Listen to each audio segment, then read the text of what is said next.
So we are. It's working.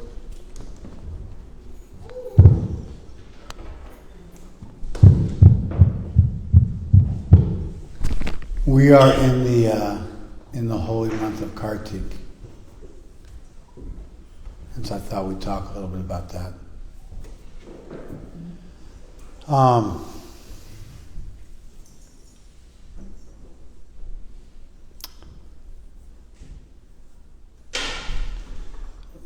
Just to move quickly. Naturally, if you look up in the sky, you'll notice that there's two parts to a 24-hour period. There's day and there's night. And so this diurnal feature, it's self-evident. And in fact, our bodies work, our circadian rhythms work, our liver, for example, does a better job digesting during the day, and it swells inside and produces additional chemicals that are useful, and so you're supposed to eat during the day and process toxins during the day, and at night it needs to take a rest. And when people work the graveyard shift, for example, they work at night and they sleep during the day. You're going against your body's own biology. And there's a bunch of health problems that attend to that. It's not just an arbitrary thing that we randomly chose to work during the sunlight and then sleep during the absence of sunlight, and you could just as easily reverse it. It's not like that. Biologically, we have circadian rhythms that we follow. The world is naturally on this clock, and if you look up in the sky, you notice it.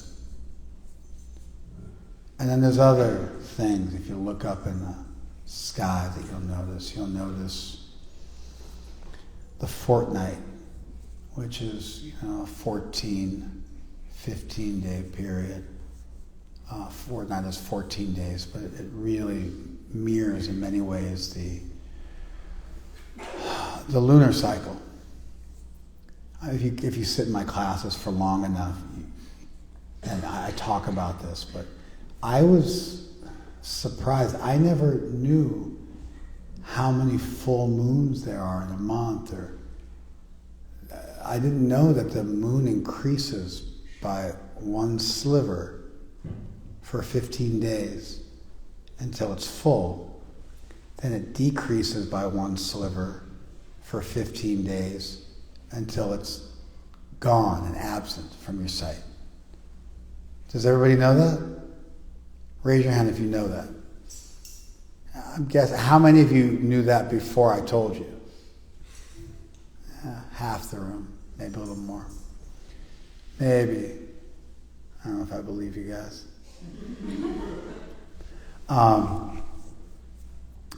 The moon gets bigger and then it gets smaller. For 15 days it gets bigger and then it gets smaller for 15 days. So that 2-week period, the moon cycle it's technically just a little under 28 days, but because the Earth is moving while the moon is also moving around the Earth is also moving, and it takes about 29 and a half days, and so the full cycle of the moon matches up almost perfectly with the month. And so that what seems like a random arbitrary thing, like 12 months of 30 days, it's nothing. There's nothing random about it. It perfectly matches the lunar cycle. Now the week is random. It's from the Hebrew Bible. God created the world in 6 days, took a break on the seventh. That's a random thing that has no actual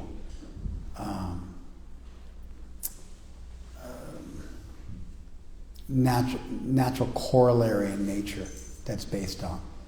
You could say it's a quarter cycle of the moon, Just like you could say the 2-week period is a half cycle of the moon. You could do that, but it's pretty thin. The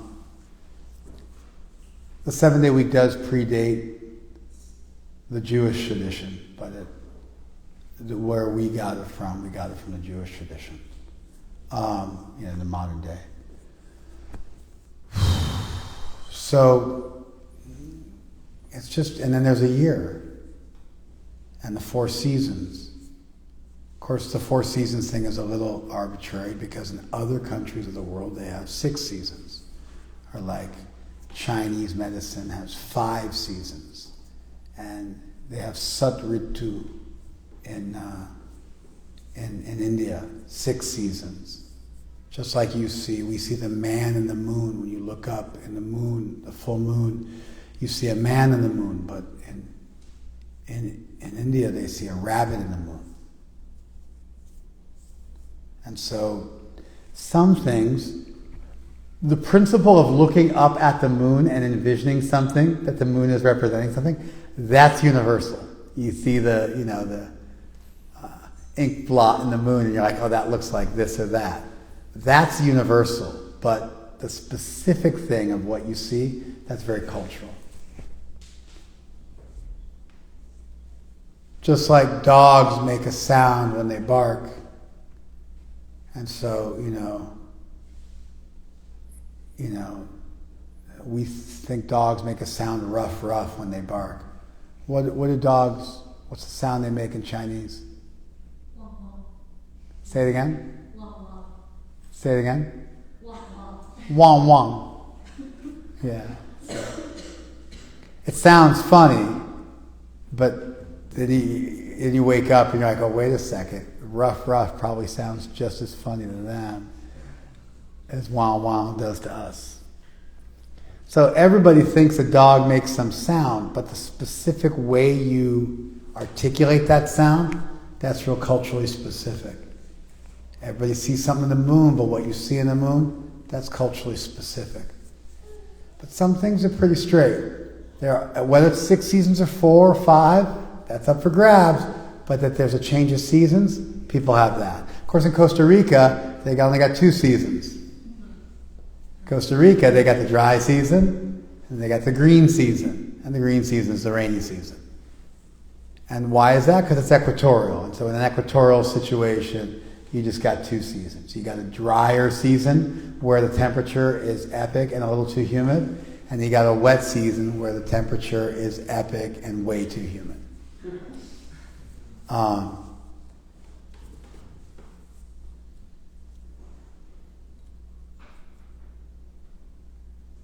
Seasons, a year, 12 months in a year, 12 cycles of the moon.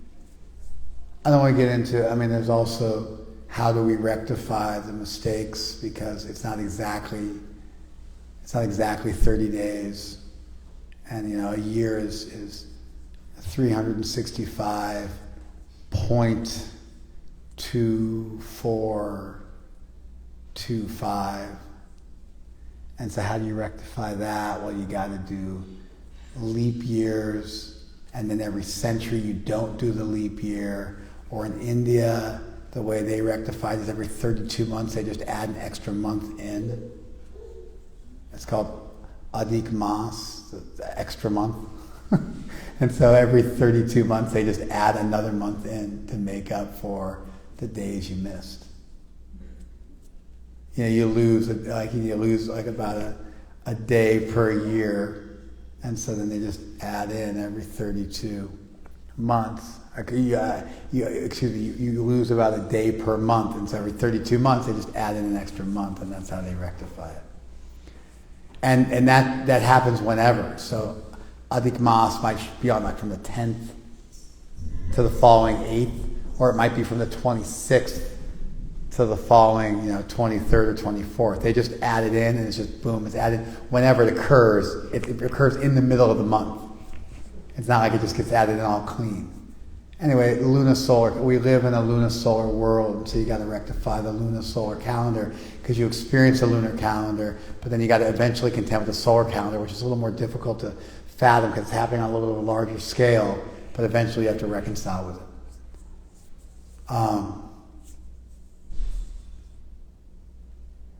Anyway, what ends up happening is every culture has religious holidays. And so we got them too. And so you've got Lent, which most Protestant Christians in the U.S. have no knowledge of Lent whatsoever. But if you're Catholic, then Catholics know about Lent. 40 days before Easter. And if you're Orthodox, you know about Lent. Or if you're Coptic, you know about Lent. But, somehow it didn't make the cut with Protestant Christianity. So the vast majority of the world's Christians, probably about 2 billion of them plus, don't follow Lent. But there's this 40 days before Easter, and it's a whole time of fasting. I met my Orthodox priest at the funeral of my grandmother for the first time in, it was like 25 years. Maybe now it's less. It's like, I hadn't seen him, I guess. Maybe it was 20 years, 15 years, something like that. And so the last time I'd seen him, I was a boy, and then I met him, and I was a man with children and a wife, and I had become a priest myself, and I met him at my grandmother's funeral, and he was taking a shot of vodka, because that's what priests do at funerals. And so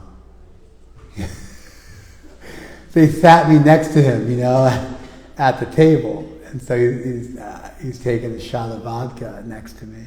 Wanted to know if I wanted to partake, and I said no. I'm vegan, and I don't drink. And he's like, oh, I do that every year for Lent.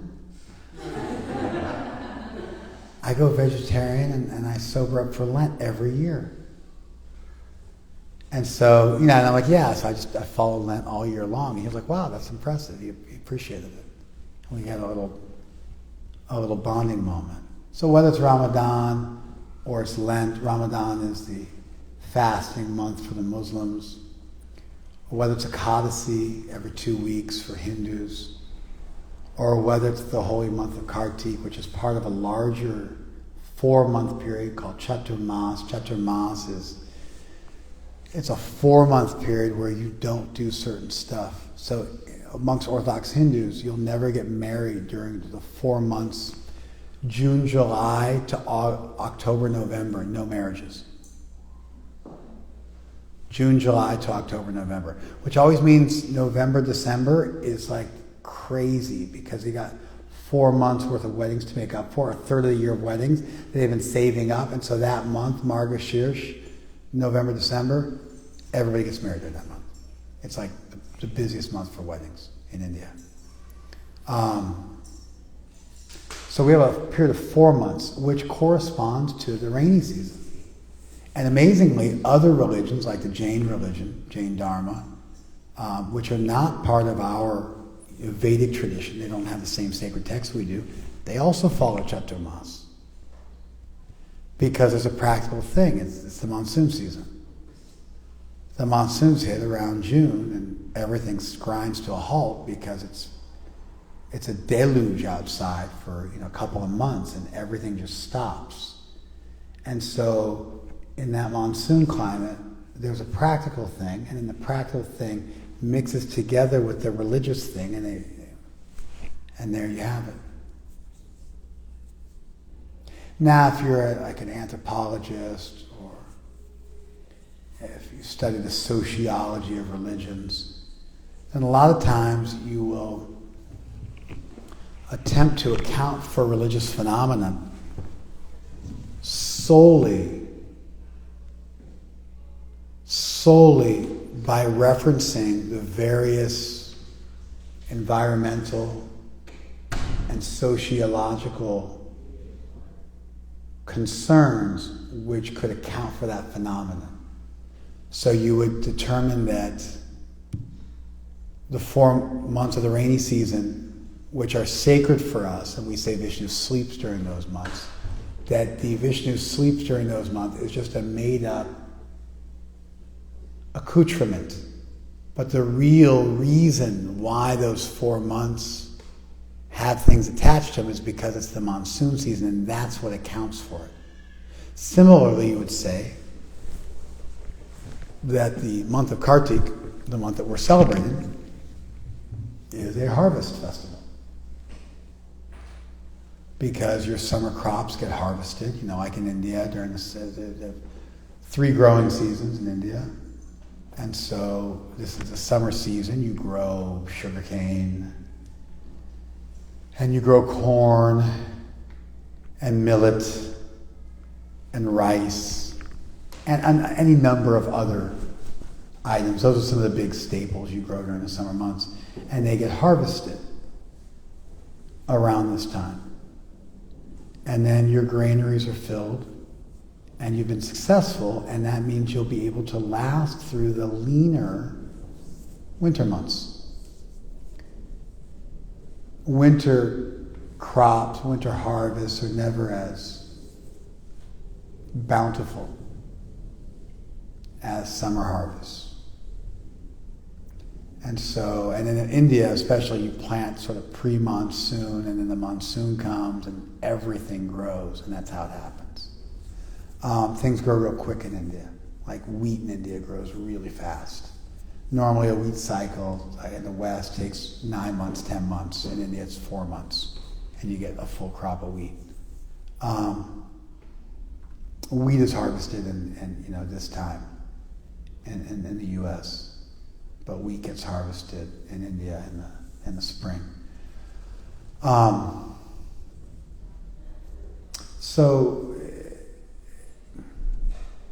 Like to give you an idea of like what sociology of religion might look like, or an anthropological study of religion might look like, you would say that in the Middle East, where Christianity and Islam came about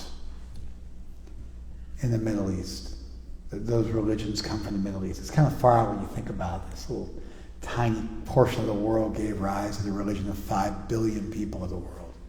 It's about 2/3 of the population of the world got their religion from this little small area in the Middle East. And so the Middle East, it's like they're Bedouins, they're tribals, and resources are scarce. And so it's an us versus them kind of situation, and scarcity rules the day. And so in such an environment, dualism is going to win, and you're going to end up with God and the devil. You're going to end up with heaven and hell. You're going to end up with us and them. You're going to end up with Jews and Goyim. You're going to end up with Christians and heathens. You're going to end up with Muslims and infidels. You're going to end up with God and Satan, good and evil, right and wrong, heaven and hell. You're in or you're out. You're part of my tribe or you're not, because we got scarce resources. We're fighting over those resources.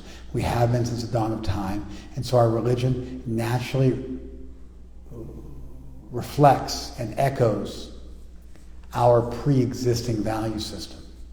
And when we create a religion, then we're going to create a religion that echoes and reverberates and resonates with our pre-existing value system.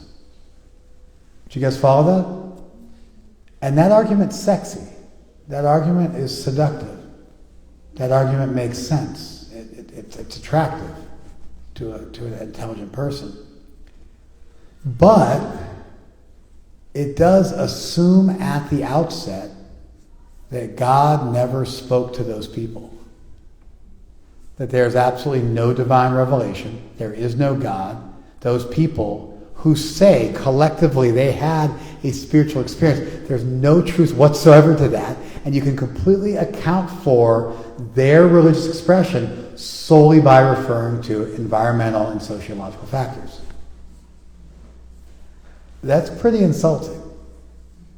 It's also assuming what you're trying to prove. It's circular logic, and you'd never be able to, if there was some revelation, if there was some divinity within their tradition, you'd never see it because your system does not allow for it to exist. And therefore, if it did exist, you'd never notice it because you have no instrumentation for measuring it or quantifying it.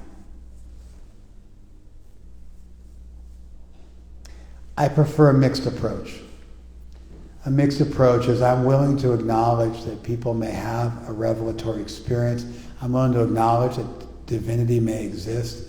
I'm willing to acknowledge that people might have divine inspiration that's behind their ritual, that's behind their philosophy, that's behind their culture.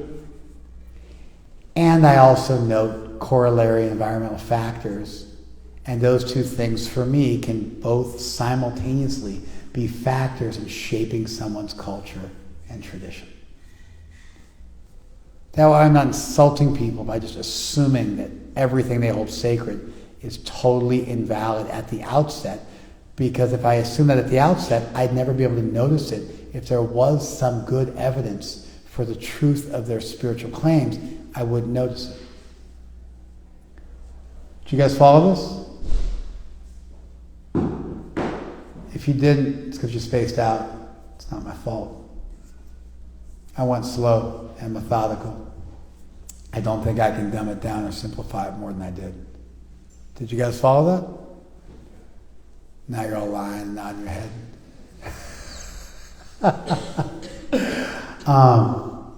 So looking at our tradition as a case in point, sure, it's a harvest festival. And it's also a monsoon festival. And it's also intimately linked to our tradition and its value system and its philosophy and theology and our conception of divinity. And so there is a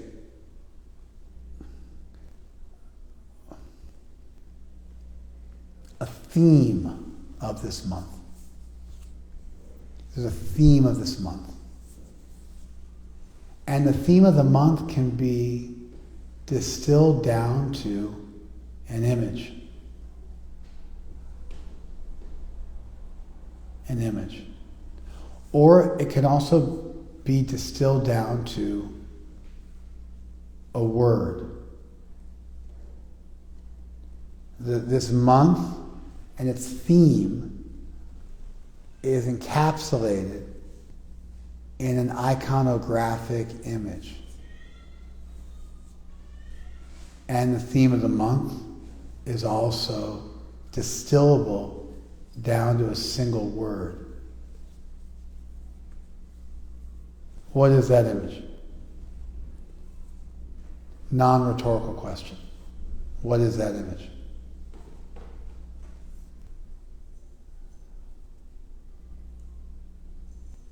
Let's go with Matt. Maybe Krishna being tied up by his mother. Perfect. What were you going to say, JC? Krishna being chased by his mother. Okay. They're both winners. Anybody who was going to give another answer besides that? Good. A bunch of people raised their hands. I thought you all knew, so I picked the people I wasn't 100% sure you knew. JC and Matt. I know JC's more of a noob than you are, but I had some 10-year vets. I mean, Drew's like a lifelong, he's a lifer. And so I wasn't going to ask him, although he raised his hand first. Yeah, we have an image. We envision God as a little baby. A little baby that's being chased by his mother, that's being tied up by his mother. That image of God becoming a child that's running from its mother, or that's being tied up by his mother. That is the entirety of our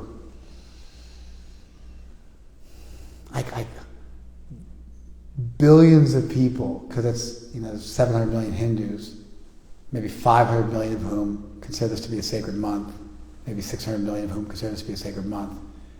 And then, they've been existing for generations. So it's billions of people. You follow? It's billions of people if you include time.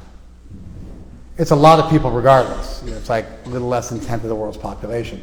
But it's also a little less than 1/10 of the world's population for centuries. And so that image is everything does. And then there's a name or a word. What's the word? If you know the word, raise your hand. Non-rhetorical. Eric. Damodar. Damodar. Good. That's the name. Damodar. Dhamma means bound, and then udara means abdomen. The word udara is where you get the word udder from in English. And so, Dhamma udara, the one who's bound around his belly. So it's the same thing. It's a vision, an image, and a name of Krishna. Because one of Krishna's names is Damodar. In fact, the month is called Damodar Mas. Within our tradition, it's called Kartik, because Kritika is the name of the constellation which is prominent in the sky. But so it's the month of Kritika, Kartik. But for us, for our tradition, we call the month Damodar Mas, the month of Damodar. Like on my Panjika, on my religious calendar on my phone that I use for noting what religious holiday, because we have hundreds of religious holidays in a given year. Practically every day celebrates 2 or 3 events. You got a multi-thousand-year-old tradition, then every day has 2 or 3 events attached to it because it's just what happens. You got a ton of saints and a ton of special things over millennia, and you need a calendar to keep track of that. And there's a lunisolar calendar, so it has to be adjusted every year.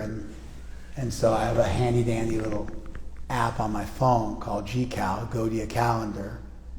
And so it tells you what's going on. You plug in where you are in the world, and it gives you the Panjika, the religious calendar, instantly. So on that religious calendar, right now it's 537 Gorabda. It's because we don't follow BCE and CE, before Common Era and Common Era, or BC and AD, before Christ and after death. Or the Muslims have their calendars based on the birth and death of Muhammad. We don't do that. Our calendar is based on the appearance of Chaitanya Mahaprabhu. So right now it's 537 Gorabda, and it's Damodar Mas. It's the month of Damodar. So just in this image, if you unpack it correctly, just in this image, you can kind of get our whole thing. Our whole tradition is available to you in a simple image. Now this is sort of intermediate level theology. The stuff I said in the beginning was stuff that anybody could appreciate, but the stuff I'm about to discuss is an intermediate level discussion. I want to present it in a way that anybody will be able to understand it, which is why we did the intro. But it's really an intermediate thing, because what we're talking about is our very nuanced, very specific conception of divinity, which is the core of where our ritual and our culture comes from.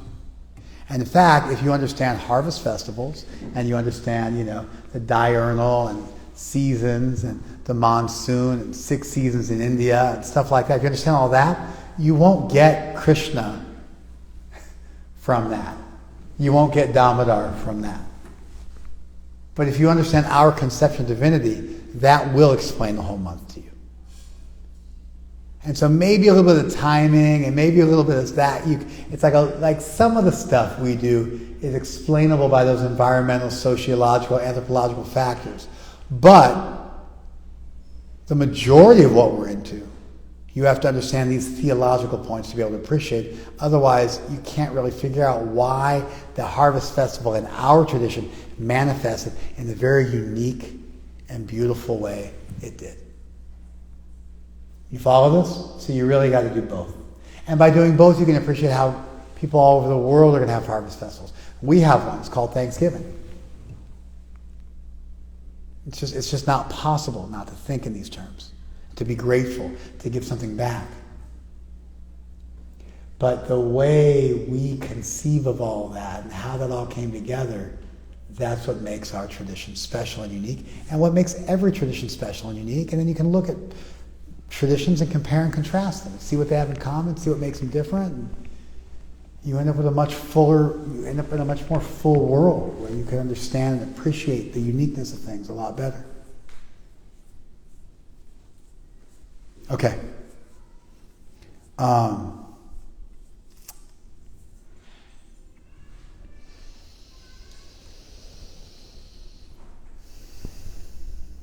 Also, we have a song. The song's called the Damodarastaka. It's an Ashtaka. It's 8 verses about Damodar. So it's a Damodar Ashtaka. It's 8 verses for Damodar, and we sing that every day. So, since Kartik started, I've been singing the Damodarastaka every day. And then we also offer a lamp to Damodar every day. In fact, we'll do that tonight. When we finish right now, then when we finish class, we'll sing the Damodarastaka and we'll offer lamps. That's what we do every day. Even the name of the song we sing is related to Damodar. And there's a verse in the song.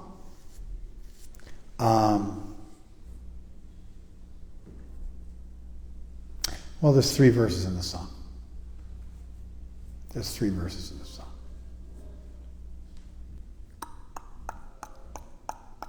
Well, let's do the first 3 verses. Namami Ishwaram. Namami Ishwaram. I offer my namaskar. Like when you say namaskar, namaha means respects, kar means make. I make my namaste. Respects, te means you. My respects to you. I make my respects. Namaskar. I'm making my respects. Namaste. I'm making my respects to you. Namami, it's the verb of nam. I am offering my respects. It's like you turn the word into a verb. Namami Ishwaram. I offer my respects to Ishwar. To Ishwar. Ishwar means the Lord in Sanskrit. Ish means that the person who controls. So I namami Ishwaram. My respects to Ishwar. Unto Ishwar. It's in the accusative case. My respects to Ishwar. Satchit Ananda Rupam. Ishwar has a Satchit Ananda Rupa. I'm offering my respects to the person who has a Satchit Ananda Rupa. A form, Rupa, made out, that's where you get the word rupee from. A form made out of eternality, bliss, and knowledge. Sat, Chit, and Ananda. Eternality, bliss, and knowledge. Eternality, knowledge, and bliss, technically. Sat, Chit, Ananda. So, Ishwar has a form. Ishwar is not formless. The Lord has a form. The Creator has a form. Of course, that makes good sense. You have a form. How could your Creator not have a form and you have a form? That wouldn't make sense. Well, your form is limited. Okay, so then God has an unlimited form. That's what's being communicated. Krishna has a form, but it's Satchit Ananda. It's made out of, just like your form is made out of carbon. So Ishwar's form is made out of Satchit and Ananda. It's made out of eternality, knowledge, and bliss. It's an unlimited form. It's difficult to conceive of mentally, because when we think of form, we think of something which is subjected to the laws of physics. But the principle of form needn't necessarily fall underneath the aegis of physics and be governed by things like entropy and gravity, like our form is. A material form would need to be governed by those things. But a spiritual form could have all the benefit of a form, the capacity to love another, to be compassionate, to feel grace, to feel connection, to have thoughts, without the limitations of being underneath the laws of thermodynamics and quantum mechanics and classical mechanics. This is what's being communicated. I offer my respects to the Lord, and the Lord has a form, but the form is not limited in the way your form is limited. Rather, the Lord's form is Sat, Chit, and Ananda. It's made out of eternality, bliss, and knowledge. That's just line number 1. And of course, that's good because they're getting some heavy theological ideas encoded in line number 1, so you won't miss it. That right, just what I said just there, that's like a semester or more. That's like 10 units. That takes time to wrap your head around that. If God's the creator of everything and God doesn't have a form, then where did the form come from? Well, form doesn't really exist. Well, then where did the illusion of form come from? Where did the idea of form come from? It must have come from God. Therefore, God must have some level of form. Also, is form a bad thing? I don't know. If you are not an individual, if we are all one, does empathy exist? Fundamentally? No. Empathy is between two people. Does love exist? No. Love is between two people. The mother and the child are one. Do they love each other? They do not. You can be one like the United States of America, where you're kind of one in purpose. But if you literally become one in every way, in a pure monistic way, where everything becomes completely homogenized, then love, compassion, empathy, grace, those concepts have to evaporate upon the achievement of perfection. For love to exist in perpetuity, for grace to exist in perpetuity, for empathy to exist in perpetuity, for compassion to exist in perpetuity, then individuality must exist forever. So being an individual is not necessarily a problem. Being an individual in a material body affected by lust, anger, and greed, and entropy, and false pride, and gravity, that's the problem. A temporary body that's ripped away from you, that's under other forces, that would be incompatible with the idea of God. But the principle of form isn't necessarily linked to your form. And if you think that the only form that could exist is a form like yours, then you're guilty of anthropomorphism. Imagine that God, to have a form, would have to have a form like yours, and that's just impoverished thinking. Because it's not so difficult to think of the possibility of form without limitation. A form made out of eternality, knowledge, and bliss. Capable of all the benefits of form: love, intimacy, romance, embracing, empathy, thought, feeling, compassion, but with none of the limitations of death, disease, ego, etc. Do you guys follow that? That's all encoded in the first line. I can't do the rest of them that deep. I could, but we don't have time. So I'm going to start moving quicker.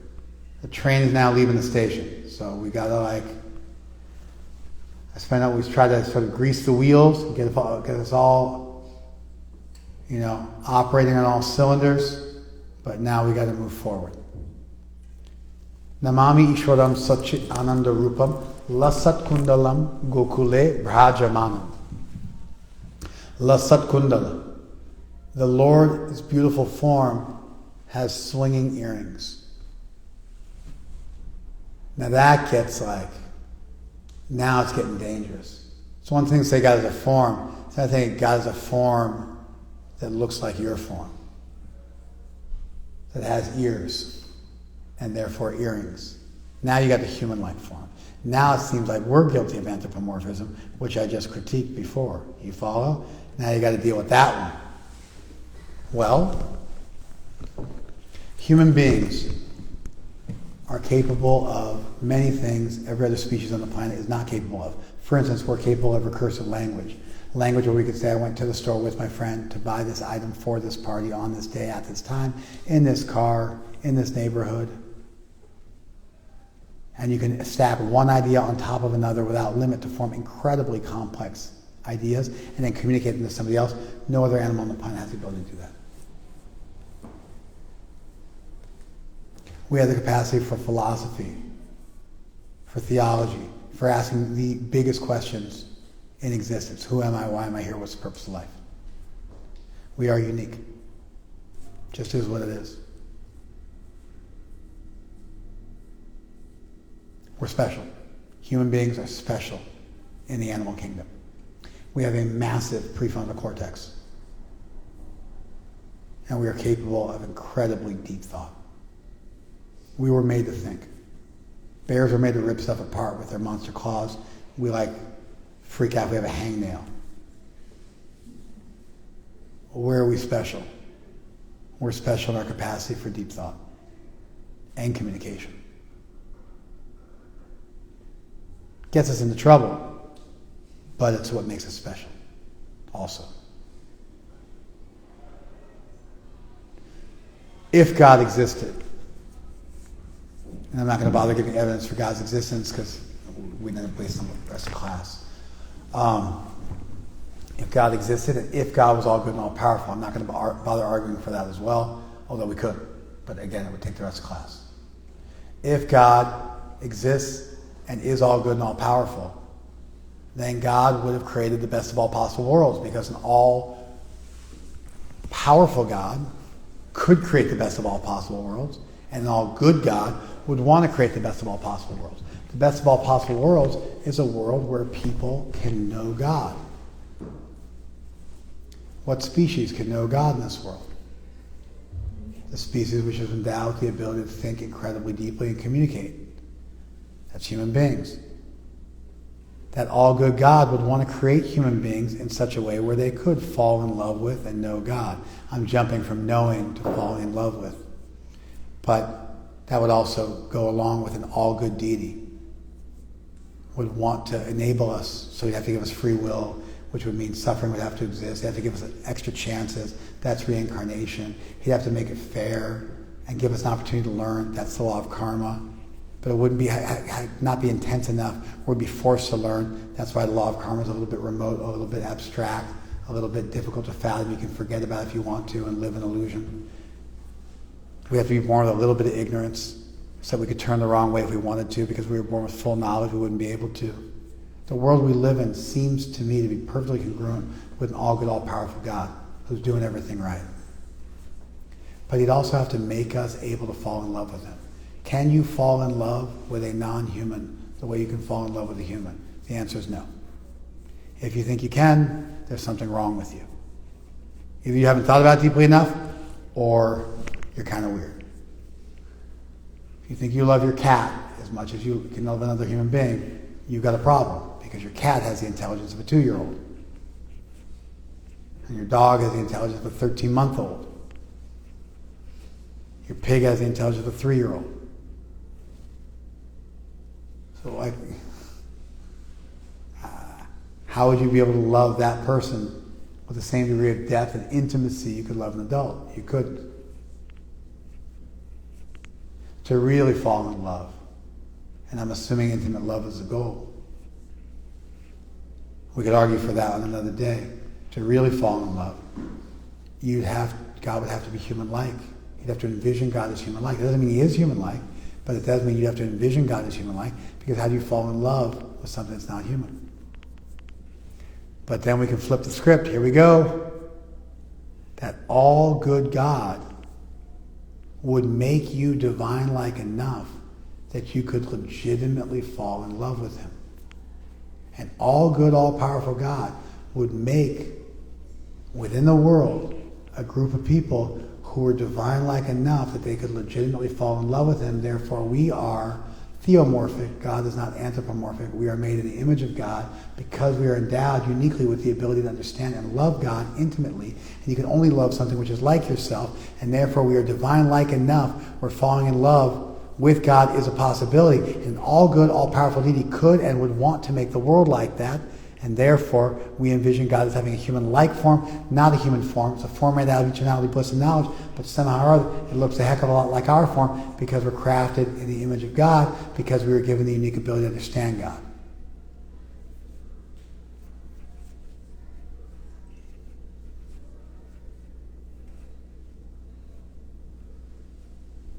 That made sense. Whether or not you followed it, I was tracking myself. I didn't make any faux pas. It logically flowed. I gotta support the premises. God exists, is all good, all powerful. Intimate love is the goal, but I feel pretty darn confident about those premises, and so it tracks. Not only is it formidable with knowledge, but he's got earrings and they're swinging. Why are Krishna's earrings swinging, Matt? Or no, JC, why are Krishna's earrings swinging? He's running away. Bingo, he's running. Gokule Brajamana, he's shining in Gokula. We'll skip that one for now. Yashoda Biya Ulukalat Davamanam, he's running from the grinding mortar out of fear of his mother. That's why his earrings are swinging.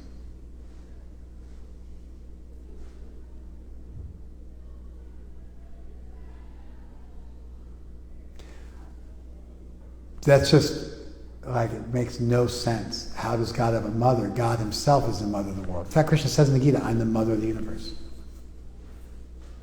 I'm the father of the universe. He says it multiple times in the Gita. Claims both roles, the mother and the father. Pitaham asya jagato mata. I'm the mother and the father of the universe. Mama yoni, the world is from my womb. Garbam dadam yaham, I gave the seed to my womb that formed the world. He uses sexual imagery, masculine and feminine imagery to describe his relationship with the world as the parents on both sides of the world. It's actually a very attractive, egalitarian, feminist, positive conception of divinity. Thousands of years ago, when women were considered chattel in most of the world, Krishna was co-opting masculine and feminine language and using it to appreciate God's relationship with the world.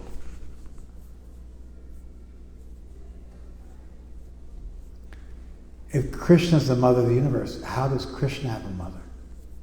It makes no sense. It's almost like disturbing, like the idea that God has a mother, right? I'm going to jump forward 2 verses. Iti dvik swalila bhir ananda kunde swagoshan nima jantam. Iti idrik. By this, in this way, thus in this way. Iti idrik swalila bhi, by his own lila, by his own pastimes, by these sweet vignettes of heavenly activities. Ananda kunde, in a kunda, a pool of ecstasy. Swagosham, his own associates, his own angels. Nima jantam, he immerses them in pools of ecstasy by these pastimes. These stories, these occurrences, these heavenly activities immerse in pools of ecstasy Krishna's angel-like devotees.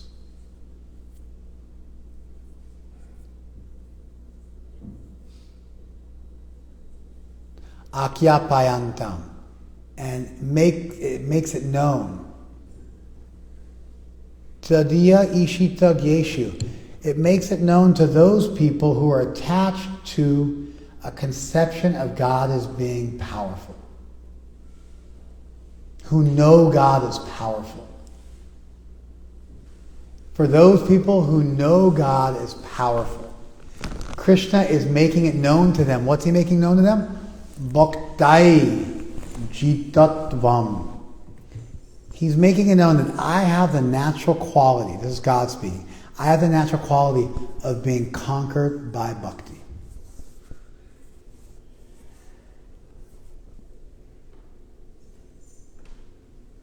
Bhakti is the soul's natural propensity to love intimately divinity. Now, love requires vulnerability and openness and trust. At least in its fullest, most intimate manifestation, it requires vulnerability, equality, and trust. But how could we ever love Krishna? How could Krishna ever love us in any way but the way you might love an ant, or the way you might love a small child in a parental way? How could Krishna ever love us in any way other than how a parent might love a microbe or an ant, and even those analogies fail because God is infinitely greater than us. Therefore, comparing us to a microbe doesn't work because you could actually quantify that, whereas God's greatness is infinitely more than us. So there's actually no way to quantify. How could Krishna love us completely, intimately? How could we love Krishna equally when there's this natural hegemonic relationship, this huge power differential between us and divinity? You following this, everybody? Doesn't make any sense, right?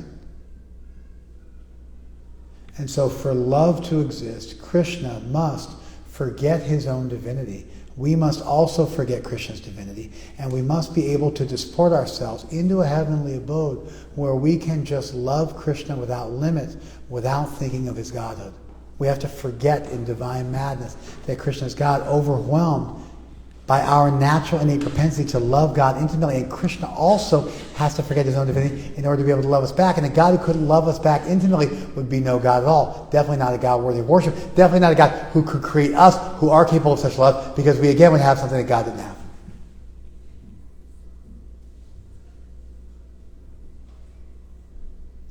You guys keeping up?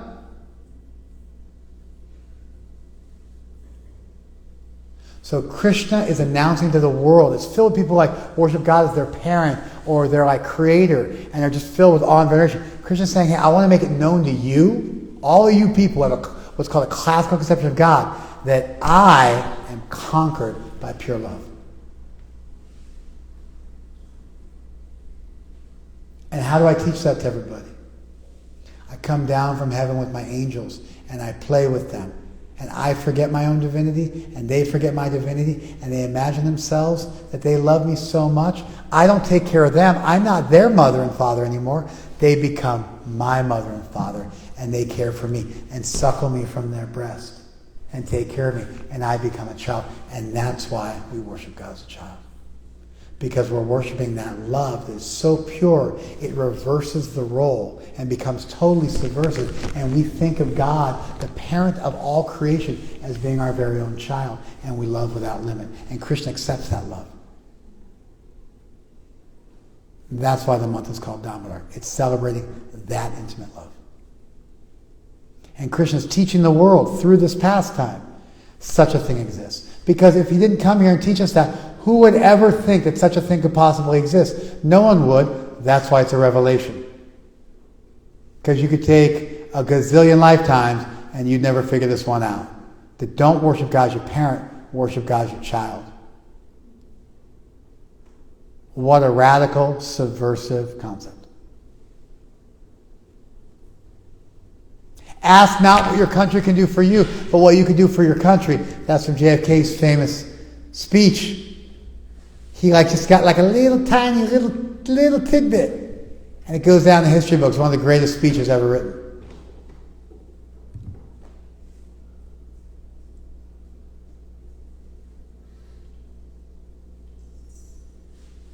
Purna prematastam shatabritti bande.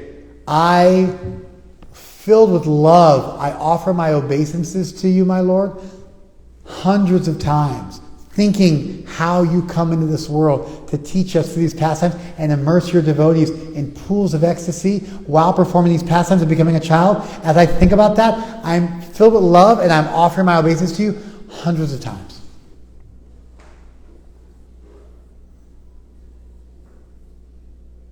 And then what's the result? Varam deva mokshang na moksha vadingva nacha anyam vrinneham vadeshat apiha. I don't pray to you for anything in this world. Nothing that people might pray for. Even liberation. No boon. I don't want anything. What do I want? I just want to see that form. Idam te vapurnata gopala balam sadayame manasya virastam kimanyai. What else is there? I just want to see that form of yours as a cowherd boy, as a child, as a baby, being bound by your mother. That's the only thing I want to see. I don't even want liberation anymore. Send me to hell. It doesn't matter anymore. I just want to see that image. I want to think of you in that way. That's enough for me. Kimanyai. What else is there in life? What else is there of value? I'm not praying you for anything anymore. Because I've gotten this idea in my head. I don't need anything more in this world. And what's that idea? Rudantam muhurnecha yugman mrijantam. You're crying. You're crying again and again. It's like filled with tears. Netra jugman mrijantam. Kadam boja jugmena shatam kane. Your eyes are filled with fear, and you're rubbing your eyes with your two lotus hands. They're crying profusely.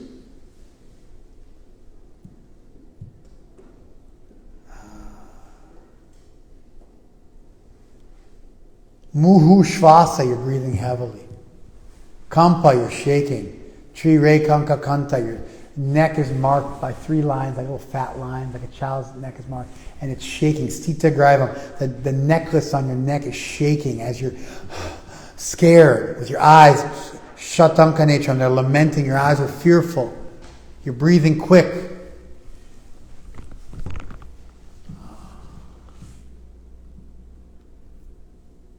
Damodaram bhakti badham, and you're bound with bhakti.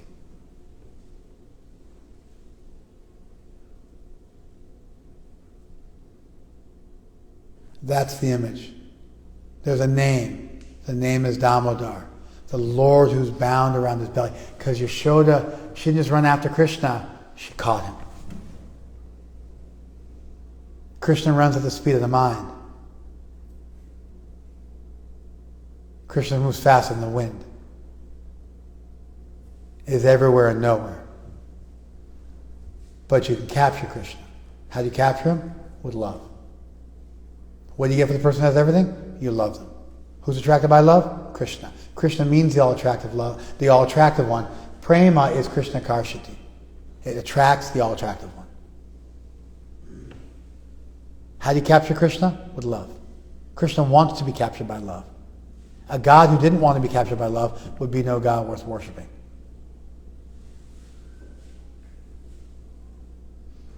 And he's captured, and he's bound up, he's tied up with the ropes of love, and that's the word Damodar, and that's the image of Damodar, and that's the month of Damodar. And that's the song we sing about Damodar. It's a very deep, well-developed, extremely sophisticated, extremely revelatory conception of divinity that matches up with the harvest month. And you can see the kind of secular and the religious themes coming together very beautifully. It's a time of Thanksgiving, and what are we thankful for? We're thankful that the Supreme Lord is accessible to us in this way. We're thankful that such a vision is there. What are you thankful for? You're thankful you got some corn and you managed to steal some stuff from the Indians? We're thankful.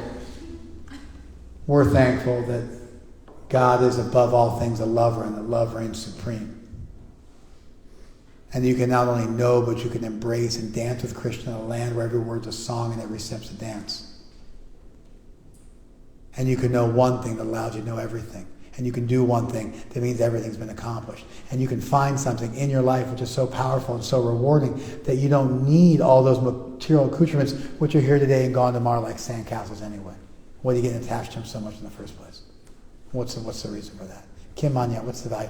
Alam laksha labhai. What else is there? What's the value of anything else? Of thousands of other things, of millions of other things. I can see Krishna, I can envision Krishna in this way. I can tie Krishna up with the ropes of love in my heart. I've got this revelatory tradition that shines a spotlight on ideas that I couldn't think of if I lived for 1 billion years, 1 trillion years.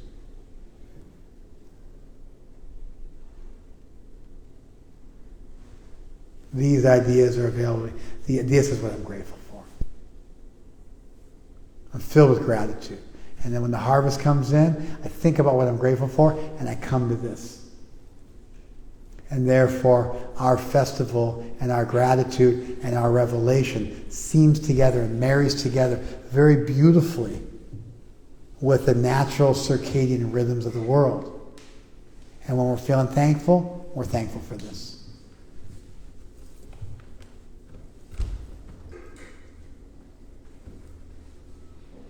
Do you guys follow that?